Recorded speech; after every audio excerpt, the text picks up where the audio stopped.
বৈষম্য বিরোধী ছাত্র আন্দোলনে হামলাকারী গ্রেপ্তার প্রসঙ্গে এই মুহূর্তে প্রেস ব্রিফিং করছেন ডিএমপি কমিশনার। আমরা সরাসরি চলে যাচ্ছি সেখানে।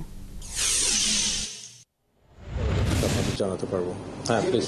4 তারিখ আমরা ছিলাম 4 আগস্ট, সেদিন আমরা দেখেছি যে মিরপুর 10B সেদিন সেখানে আমার অ্যাক্সিডেন্ট ছিল। বৃষ্টির মতো গুলি চলছে, সরকার দলীয় বিভিন্ন বাহিনী ছিল সেখানে, পুলিশ সহযোগিতা সেই সময়কার স্মৃতি আমরা যে দেখেছি বৃষ্টির মতো যে গুলিগুলো চলছে, এত বিশাল একটা মানে গ্যাং ছিল সেখানে। সেখানে কি আপনাদের কোনো অবদান আছে যে অস্ত্র উদ্ধারের? হ্যাঁ অবশ্যই, আমরা সারা দেশেই আমরা ঢাকা মেট্রোপলিটন পুলিশ আমাদের যে অধিক্ষেত্র রয়েছে সেই অধিক্ষেত্রের মধ্যে আমাদের জোরদার অভিযান চলছে এবং আপনারা ইতিমধ্যে দেখেছেন, অবগত আছেন যে এই অভিযানের ফলশ্রুতিতে কিন্তু আমরা প্রতিনিয়ত অবৈধ অস্ত্র উদ্ধারে সাফল্য পাচ্ছি। আমি একটু বেশি জানতে চাই, এই যে আসামিকে গ্রেফতার করা হয়েছে, নিশ্চয়ই তাকে কেউ একজন লিড দিয়েছে, কারোর একজন শত্রু চাই সে কাজটা এই ঘটনার সাথে জড়িত ছিল, তাকে রিমান্ড চেয়ে সে বিষয়ে তাকে জিজ্ঞাসাবাদ করা। হ্যাঁ, এটা অবশ্যই আমাদের তদন্তের যে কোনো একটা প্রক্রিয়ার মধ্যে সেটা বেরিয়ে আসবে। হ্যাঁ প্লিজ।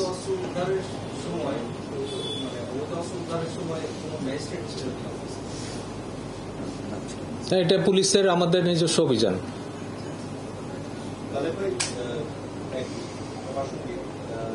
এই যে বৈষম্য বিরোধী ছাত্র আন্দোলনের সময় ঢাকার বিভিন্ন পয়েন্টে